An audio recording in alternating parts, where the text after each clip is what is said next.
Hay algunos compañeros y compañeras de organizaciones que por ahí por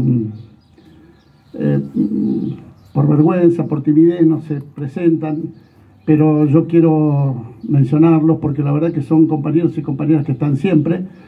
Algunos es la primera vez que vienen, otros no, pero están.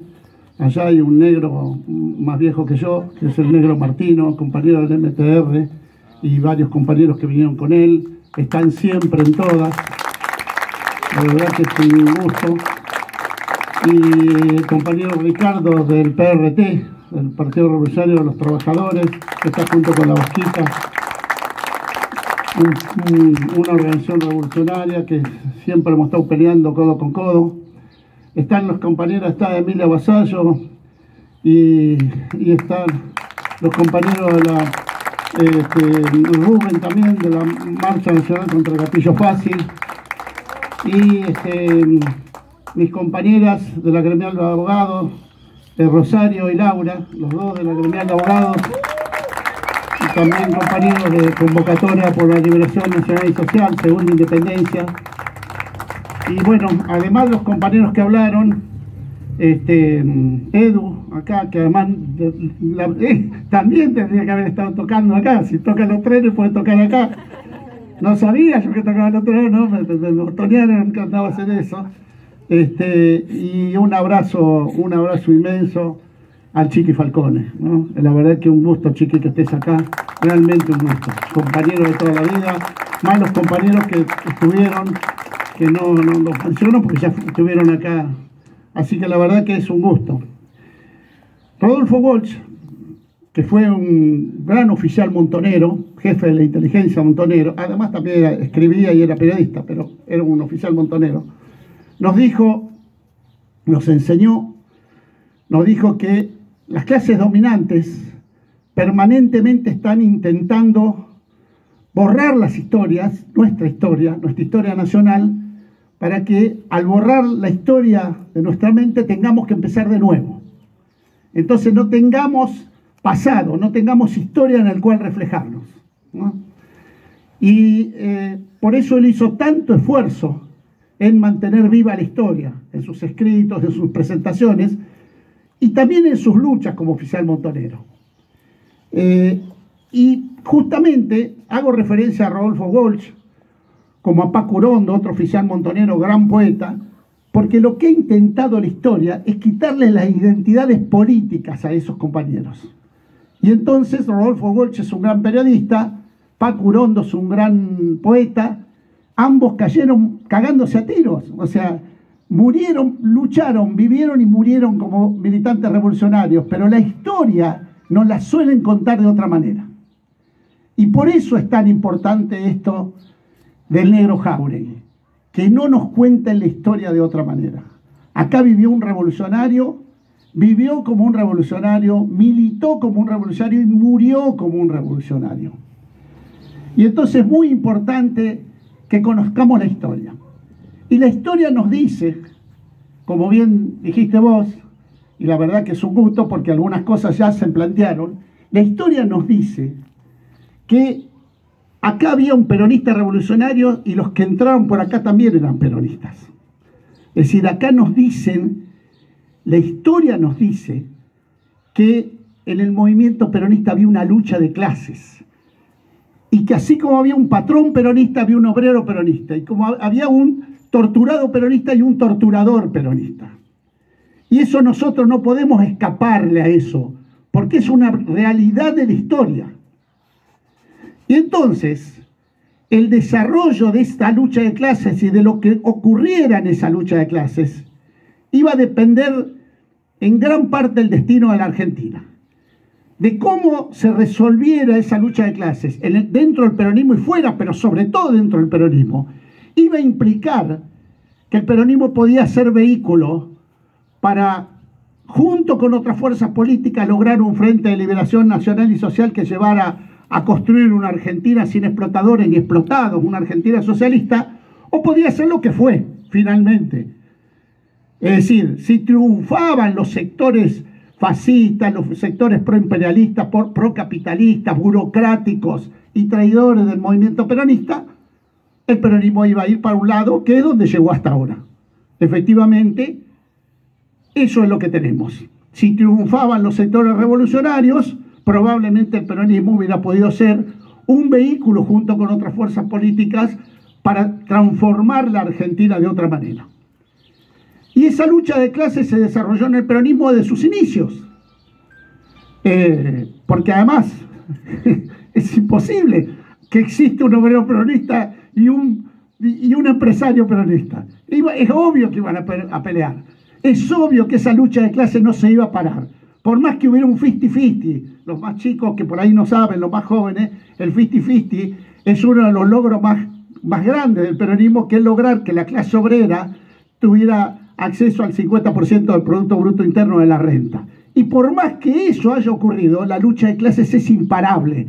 No se puede tapar el sol con la mano, no se puede parar la lucha de clases como no se puede parar la lucha anticolonialista o antiimperialista de un país. Eso es imposible. Y entonces esa lucha de clases se desarrolló en el peronismo, primero en términos objetivos, como solemos decir, y finalmente en términos subjetivos, en términos de organización. Esa lucha de clases fue imparable. Y cuando ocurrió esto de Juan Martín, el desarrollo de esa lucha de clases había alcanzado el más alto nivel. Por eso vinieron por acá peronistas, de un gobierno peronista, con un ejército cuyo comandante general lo nombró el gobierno peronista, porque Videla, Macera o Agosti no fueron oficiales subalternos que se alzaron contra su superioridad. Fueron nombrados por el gobierno peronista, ratificados por el Senado. Y para que tengan una idea, los más jóvenes, uno de los que firmó uno de los decretos, creo que se leyó acá, de eliminarnos a nosotros, de eliminar las organizaciones revolucionarias, al PRT y a nosotros, uno de los que firmó el decreto fue después, Ítalo Argentino Luder, candidato del Partido Justicialista. Entonces, ese desarrollo de esa lucha de clases en la Argentina y dentro del peronismo, llegó a un momento que tenía que definirse. Y como había muchísimos Juan Martín Jáuregui, como había decenas, porque como estaban ahí, por acá cerca nomás, en la Casa de Resistencia, como estuvo la gorda Amalia, que estuvo combatiendo como 15 horas también, como estuvo el Chino Celeste, y cuántos tantos compañeros que hemos tenido, era imposible que nos derrotaran. Era imposible que la derecha peronista, que Isabel, y que Perón mismo nos derrotara. Ni Perón pudo con nosotros, ni el propio Perón. Ni el propio Perón, porque fuimos a putearlo en la plaza y se tuvo que comer la plaza vacía. Ni Perón pudo con nosotros. Y entonces, el enemigo estratégico, no un general trasnochado, el enemigo estratégico, los que realmente piensan, los que la ven antes, los que la vieron incluso antes que nosotros, porque pensaron antes y mejor que nosotros, los gringos del norte, el Departamento de Estado, la CIA, la Embajada, entendió que había que utilizar las herramientas estratégicas para hacernos mierda. Entendió que había que utilizar las Fuerzas Armadas, que había que utilizar la represión por izquierda, que había que utilizar grupos especializados, que ya no podían combatirnos. El CNU y las 3A no podían con Juan Martín Jáuregui, si lo sacó cagando. No pudieron, vinieron acá y tuvieron que retroceder. Tan cagones que tuvieron que llamar a la Junta. Y tan cagones ellos y la Junta que tuvieron que llamar al ejército. El CNU y las 3A no pudieron con un tipo, con una carabina 22 y un 38. 3, 4 coches acá. No pudieron, no podía. Ese ejemplo de un tipo corriendo, cagando a tiros a las bandas del CNU y el CEDO, era la postal de la Argentina en ese momento. Era la postal de la Argentina. No podían con nosotros, no había manera. Y además le digo más, porque también los chicos jóvenes tienen que saber esto. Los jefes del CNU venían cayendo uno a uno. Acá hay varios compañeros de La Plata. Acá estaba el del Cine 8, Salas, allá fue. Un comando montonero lo hizo cagar. Allá estaba Navazo, aquel famoso con el pañuelo amarillo corriendo con un fusil en el Parque del Seiza. Un comando montonero lo hizo cagar.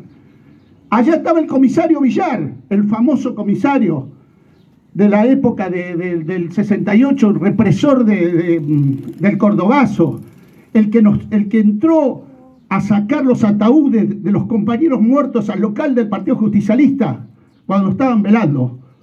Un comando montonero lo hizo cagar a él y a la mujer en su lancha en Tigre. Es decir, a ver, no tiraban ellos solos, tampoco nosotros tiramos con miga de pan. Entonces, esa guerra, ese desarrollo, ese alto nivel de virulencia que existía en ese momento, porque si no, ¿sabe qué, compañeros? Pareciera que Juan Martín era un pobre tipo que solo repartía, era la Madre Teresa. Juan Martín y los tantos cientos de miles de Juan Martín no eran solo solidarios, eran revolucionarios, estaban peleando por otra sociedad y eran parte de una lucha de clases que se venía desarrollando en el peronismo desde sus albores, desde sus inicios, y esa lucha de clases no se podía parar. Y como no se podía parar, echaron mano a sus herramientas estratégicas. Pero fíjense ustedes, por acá creo que se dijo, no sé si en el comunicado de Hijos o en algún otro lugar, un semejante combate como esto se dio en el marco de una situación que tenía dos características. Primero, un gobierno elegido por el 60% de los votos. ¿Y eso le dio legitimidad? No, no les dio legitimidad, en absoluto, porque nosotros nos cargamos 2 jefes de policía en ese gobierno. Y segundo, un gobierno peronista. ¿Y le dio legitimidad? No, no le dio legitimidad, porque los votos no dan legitimidad, dan legalidad, no dan legitimidad. Un gobierno elegido por el pueblo, si no pregunta de la Rúa, un gobierno elegido por el pueblo, por más legalidad que tenga en votos, si gobierna en contra del pueblo, no tiene legitimidad. Y el pueblo y las organizaciones que intentamos representarlos, sí tenemos toda la legitimidad y la autoridad política para enfrentarlo, con los medios y con los métodos que sean, como ocurrió en la década del 70. Entonces, eso es lo que hace posible entender por qué había un Juan Martín Jáuregui, que es un ejemplo casi sobrenatural.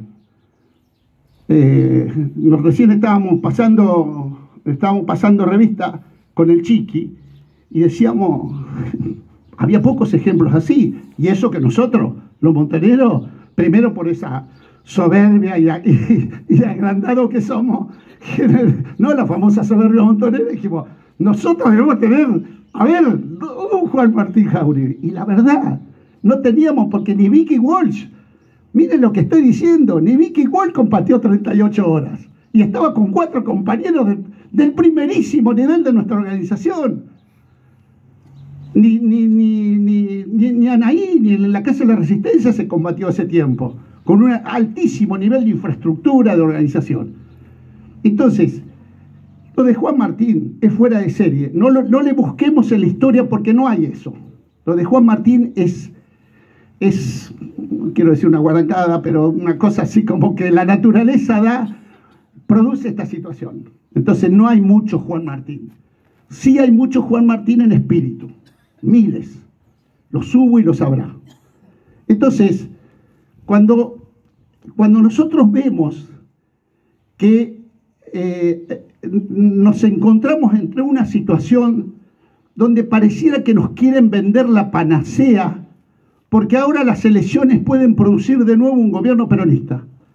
Nosotros decimos, miren, en esa lucha de clases que se fue desarrollando entre los años 50 y 70, en esa lucha de clases, tenía sentido ser peronista, porque uno estaba inscripto, inserto en esa pelea político, ideológica, social, y que había la posibilidad, y esa posibilidad no fue remota, porque nos faltó tantito así para alcanzar el cielo con las manos, que había la posibilidad de que los sectores revolucionarios, dinámicos, antiimperialistas, socialistas del peronismo, pudiéramos pasar por arriba a los sectores burocráticos y pegar un salto al poder y construir un Estado socialista junto con otras organizaciones y en un frente de liberación.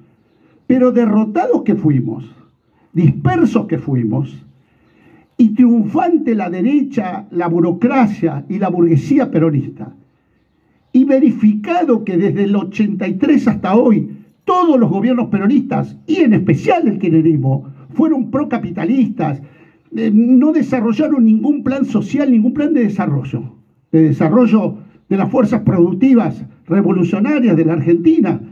Ni siquiera les pedimos, nunca le pedimos, ¿qué le vamos a pedir ni a Menem ni al kirchnerismo que sean socialistas? Pero lo mínimo que le exigíamos es que generen determinadas condiciones. Entonces, ¿qué sentido tiene cuando todas las opciones que se nos presentaron desde el 83 hasta hoy dentro del peronismo fueron opciones del capitalismo? Eso es lo que nosotros creemos que hay que entender. Y en ese marco, solo en ese marco se entiende la necesidad que tenemos de la unidad de los revolucionarios, de la posibilidad de caminar juntos, aunque tengamos identidades distintas y organizaciones distintas. Solo en ese marco se puede entender esto que Juan Martín desarrolla y escribe en sus cartas. Cómo lo atormentaba a Juan Martín haber roto con él, hacía muy poco tiempo, con el MR-17, y la posibilidad de avanzar en un proceso de unidad. Lo atormentaba enormemente. Creo que cuando uno lee esas cartas, el temor o la preocupación más grande de Juan Martín no era morir acá, era vivir más tiempo para poder avanzar en un proceso de unidad. Frente a una burguesía peronista y a un gobierno peronista que claramente se había ido a la derecha, que claramente no tenía retorno, y que frente a eso había que avanzar en un proceso que necesariamente tenía que contar con los revolucionarios peronistas y con los revolucionarios no peronistas. Y la muerte lo encontró antes de que pueda concretar eso. Como la muerte nos encontró, o la cana nos encontró a muchos de nosotros. Pero yo les quiero decir, con esto termino, que hoy no es tan difícil. A pesar de que viene un proceso con probablemente un gobierno que aparezca como progresista, como peronista progresista, otra vez con signos inequívocos de confusión, yo creo que hoy no nos agarra tan mal parado. Yo creo que hoy, corríjanme compañeros si me equivoco, nos agarra un poco mejor. Yo creo que hoy nos agarra con más fuerza construida, pero sobre todo con más experiencia y con más voluntad de dejar de lado algunas cosas y de priorizar otras, sobre todo las que nos sirven para avanzar en ese proceso. Y yo creo que si podemos lograr eso, podemos avanzar en ese sueño de Juan Martín que le quedó trunco, que es la unidad. Gracias.